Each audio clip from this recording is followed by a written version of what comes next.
If the goal is to come up over the top and then have it stop without like doing a lot of like that, what I would say is start one hand at a time. So start with your left, the weak hand, false sense of dismay.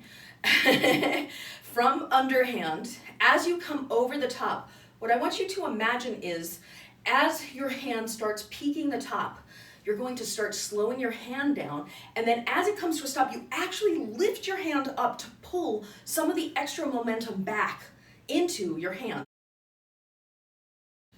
So you pull it back a little bit. Let your hand come down, but then pull it back up. So you're up here. That's harder to control. Let it come down lower first and then lift it up. So it's almost like an elevator. You know how when an elevator's, like those old elevators would come to a stop, they'd go a little below the floor and come back up? It's exactly like that sensation. You go a little below where you want and then you come back up. All right, let's do the other hand. Come over the top, stop, pull back. Come over the top, stop, pull back. And what I'm doing is as I'm peeking over the top, I already start slowing it down, so that as it's coming down, I can pull back and absorb the momentum. If you wait until it hits the bottom, it's too late. You have to already be braking. You have to start braking. So imagine you're making a candy cane shape with your hand, because you are, and as you go over the top of the peak of the candy cane, right, so this is the U part of the candy cane, start braking your hand and pulling back as you're going down. You're already slowing it down. Then when it hits the bottom, pull back.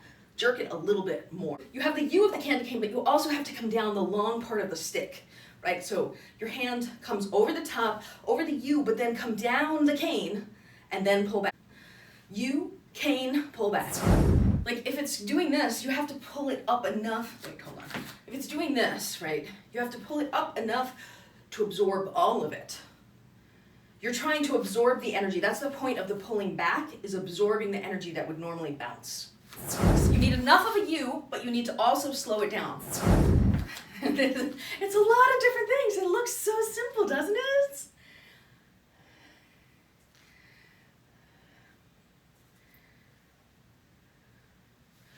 And you could, if you wanted to really exercise this particular pattern, you could start like this, where you alternate hands, and you start from here, underhand over the top, stop.